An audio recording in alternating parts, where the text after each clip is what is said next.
Put your hands together and welcome to the stage, Daniel Vávra.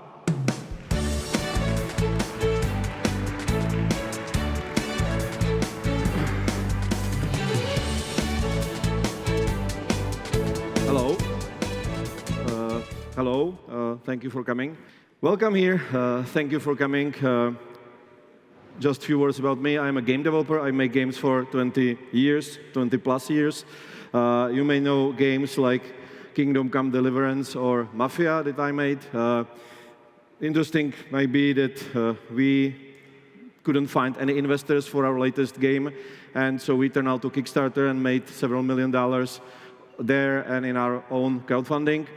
But I am also pretty experienced with cancel culture and censorship because our game was surrounded by pretty weird controversy even before it was released. So I'm also a founder of a Czech Free Speech Defense Society because a couple of years we thought with my colleagues that big corporations, social networks, and media are abusing their power and they are fiddling with censorship, and it's a very risky stuff because they can, for example, affect democratic elections results.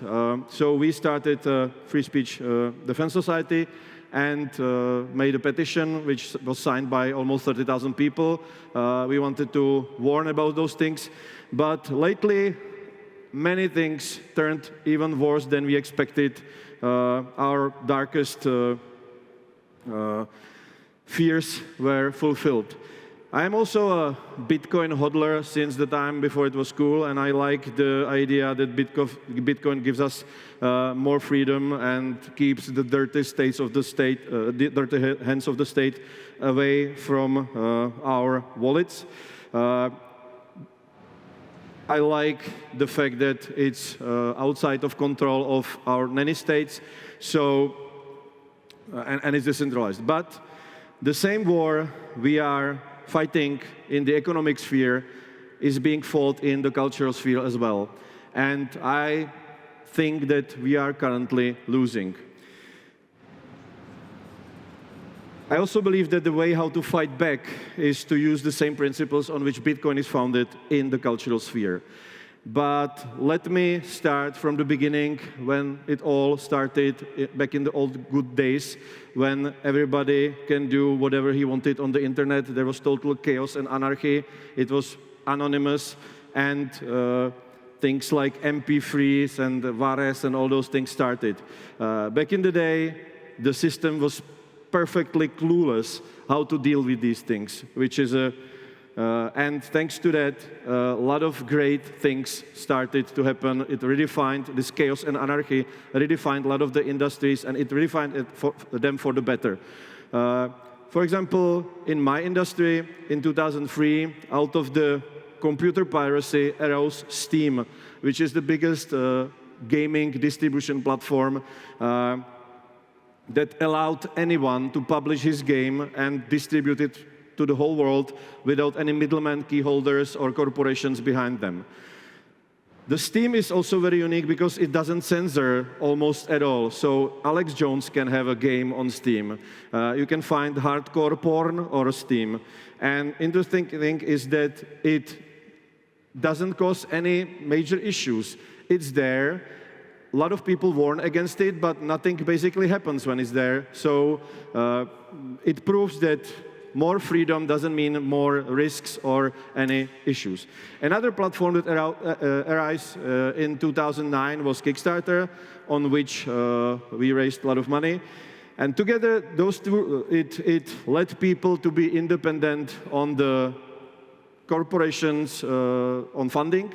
And those two platforms made many people millionaires. And thanks to them, the industry was totally redefined, because even console manufacturers like Sony and Microsoft had to open their market to indies, and it led the industry to grow very, very much.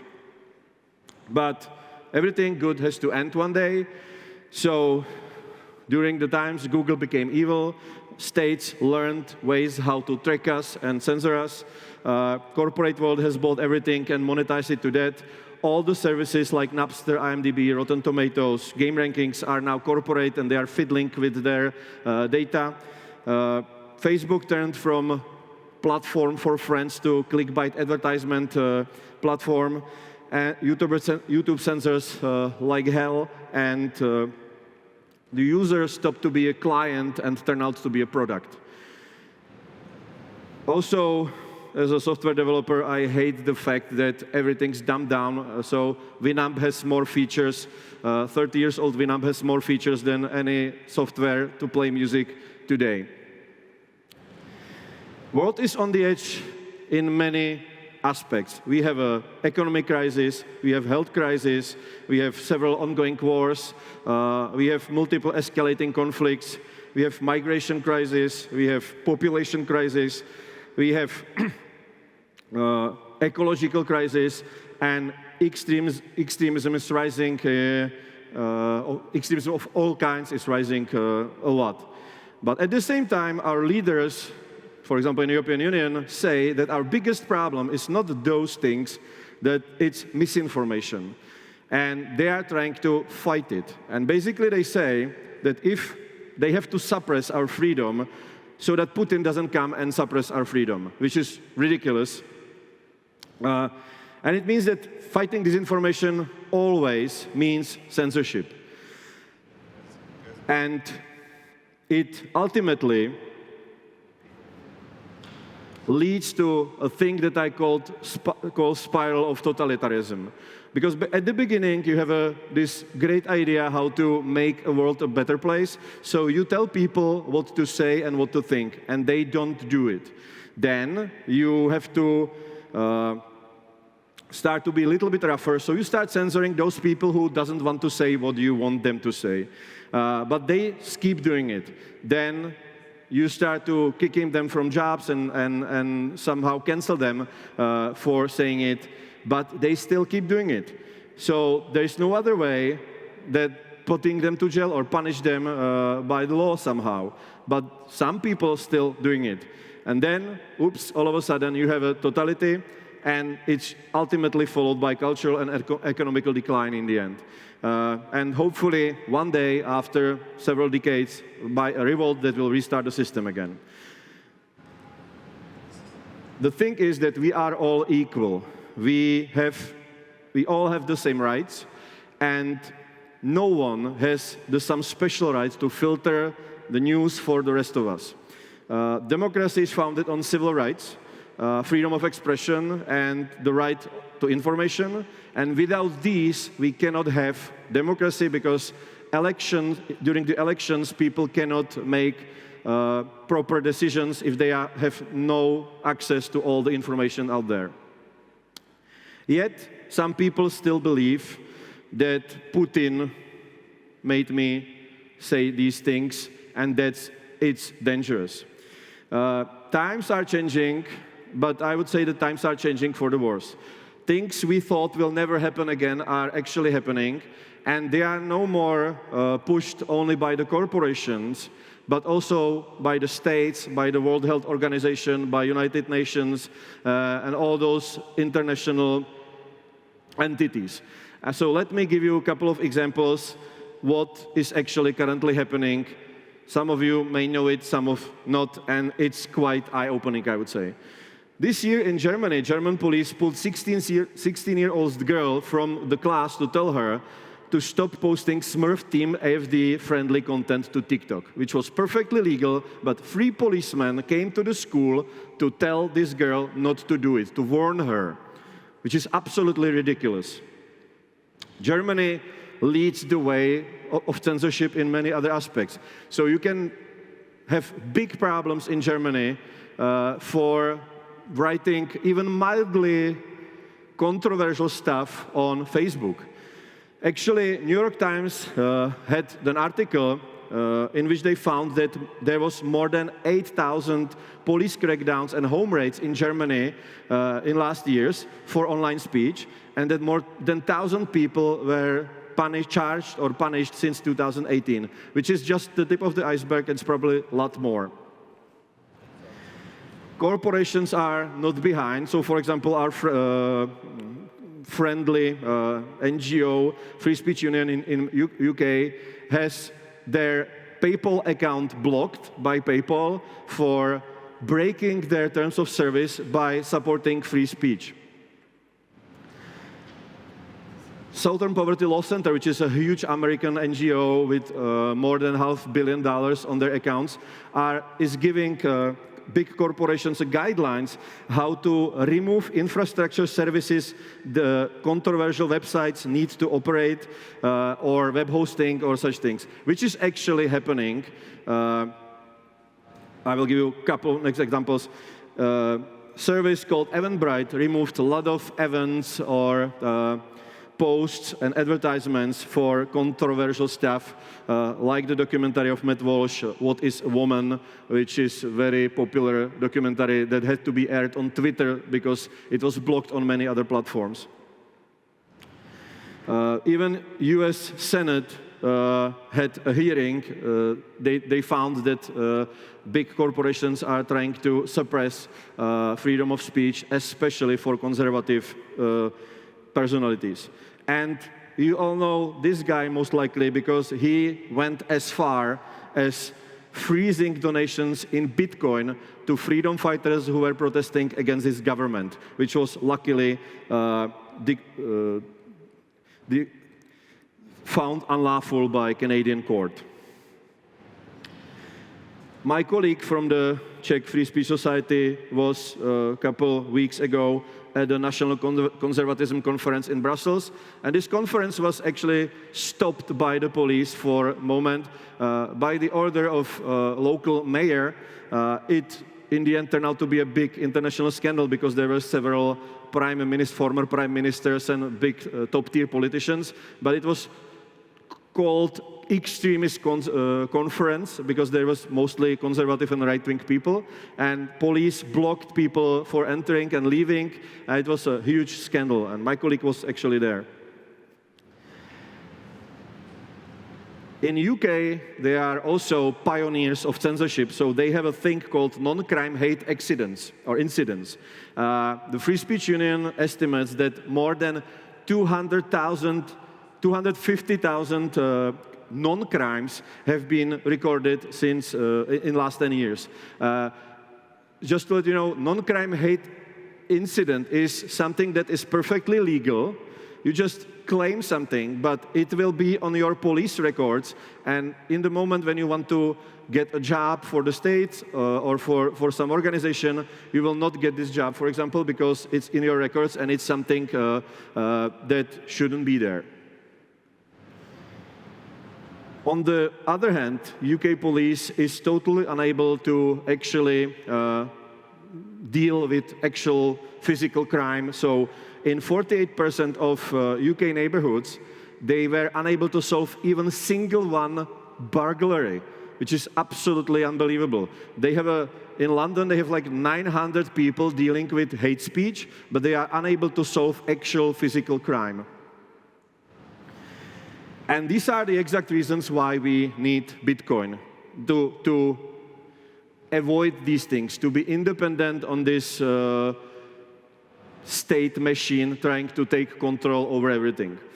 But also the state is just part of the problem. Good old corporations who are pretending in the West how woke they are and how they fight for democracy doesn't have single issue working with the worst totalitarian regimes in censorship and even in helping them to catch problematic people. In Turkey, China, Egypt, and Eritrea, and Saudi Arabia accounted for 70% of all journalists that were imprisoned in 2018. And the other two countries after them is Vietnam and Iran. All the big corporations are working without problems in most of those countries, and they are helping the governments to catch those journalists or to censor them. In Russia, in China, in Vietnam, in case of Facebook. So here in the West, they are very woke, fighting for democracy, and in totalitarian regimes, they are helping those regimes to censor opposition. They very often say that you have to start your own Twitter if you don't like it, because it's all private companies, so start your own and do whatever you want. But we all saw what happened when somebody started Parler and tried to be competition for Twitter. They've been immediately booted by Amazon, Apple, and Google from the app stores. They were deplatformed. They were denied hosting services, advertisement services, financial services, and basically it killed Parler at the beginning. For no reason, basically. They didn't do anything wrong. EU, after Elon Musk has bought Twitter, EU immediately took actions against him and threatened him that they will ban Twitter in Europe if he doesn't go by their rules. Rumble, which is a competition to YouTube, also said that there is a lot of demands for censorship by many governments around the world, including Europe, and they turned off their services in France because France gave them an ultimatum to censor or to be banned, so they basically said, okay, we will stop working in France, we will not censor.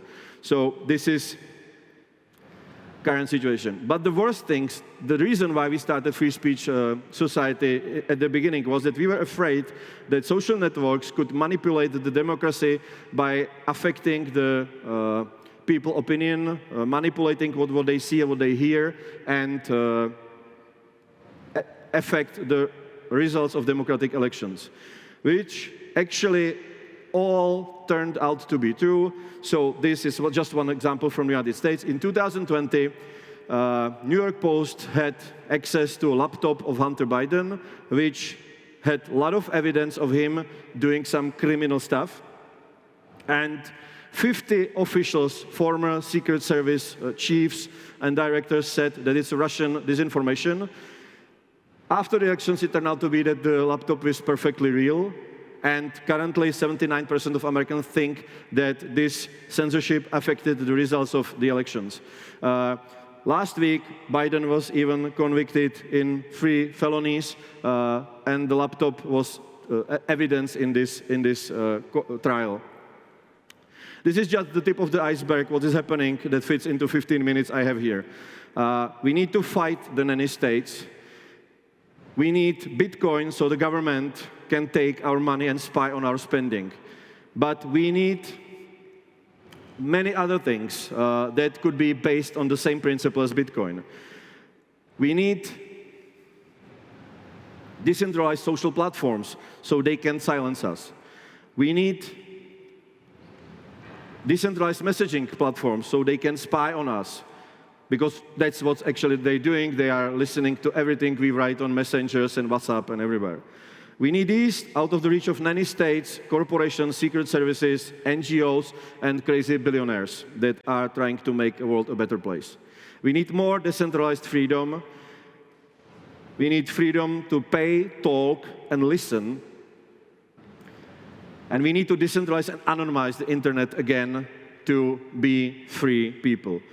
Because if we allow what is happening to go on happening, it will inevitably end in totalitarianism.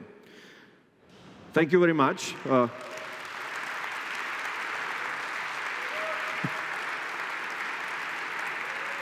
If you are interested in the stuff he said, SOSP, CZ has a lot of articles about these things, mostly in Czech. Free Speech Union and other organizations have the same agenda, so please support us. We are not funded by the government or any crazy billionaire. Thank you very much. Thank you, Daniel.